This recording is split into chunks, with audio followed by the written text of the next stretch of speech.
Si tu as du mal à être motivé ou même à rester constant, cette vidéo est faite pour toi. Aujourd'hui, on parle de la motivation. C'est parti, let's go!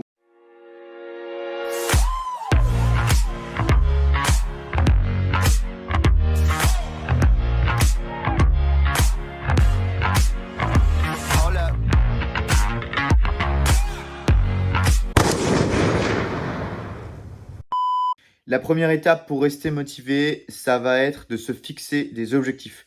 Tu vas devoir te fixer des objectifs à court, moyen et long terme. Hop, hop, hop, hop, hop, hop, c'est Lucas Athlétique du montage qui te parle.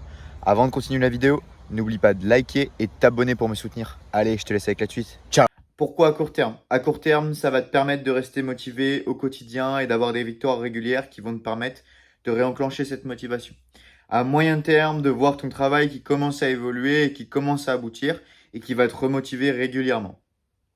Et la troisième, ça va être de fixer des objectifs à long terme qui te permettent d'avoir des grosses victoires régulières et qui te fixent des gros coups de boost de temps en temps. La deuxième étape, ça va être de cultiver la bonne humeur. Si tous les jours tu es heureux, cette bonne humeur va transpirer dans ta vie et va transpirer sur les autres. Dis-toi que les émotions sont contagieuses. Si tu es heureux, les autres sont heureux et ainsi de suite. Donc tu as envie de travailler. La deuxième chose à faire, ça va être d'organiser son cadre de vie. Plus ton cadre de vie sera adapté à tes objectifs, plus tu seras apte à réaliser l'ensemble de ces objectifs. Si tu as plein de chocolat dans tes placards, tu mangeras du chocolat. Si tu fais tes courses intelligemment et que tu n'achètes pas de chocolat, tu ne mangeras tout simplement pas de chocolat. Troisième étape, visualise chaque jour tes objectifs. Imagine-toi dans cette dimension. Ton cerveau ne fait pas la différence entre la réalité et l'imagination. Si tu imagines que tu es sportif, tu te définiras comme sportif. Tu seras donc plus adepte à réaliser tes défis sportifs. Si tu veux faire du droit, imagine-toi en tant qu'avocat. Tu t'identifies donc à cette idée et donc tu réalises beaucoup plus facilement tes projets. La quatrième étape, ça va être de s'associer aux autres. Si tu donnes rendez-vous à quelqu'un, tu ne vas pas pouvoir refuser le rendez-vous. Tu seras donc obligé de te lever de ton lit et d'aller travailler. Je te conseille, par exemple, si tu t'entraînes au début et que tu es débutant, de trouver un partenaire d'entraînement et de t'entraîner avec lui. J'ai des très bons souvenirs avec mes premiers partenaires d'entraînement. 5. Focalisez-vous sur les petites victoires.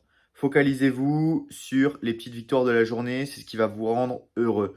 Rendez-vous compte que rien que écrire une vidéo, filmer une vidéo ou même aller vous entraîner ou bien manger sont déjà des petites victoires de la journée. Pas besoin de manger bien pendant 15 jours pour que ça soit une victoire. Manger bien pendant une journée, c'est déjà une victoire. Attention, je ne dis pas d'arrêter au bout d'une journée. Je dis de continuer. Mais de considérer que l'avoir déjà fait une fois est une petite victoire. La sixième étape, ça va être d'agir. Pensez à agir. Agir, agir, agir. Des fois, vous n'êtes pas motivé, mais pensez que si vous n'êtes pas motivé et que vous n'allez pas agir, vous allez être encore plus démotivé.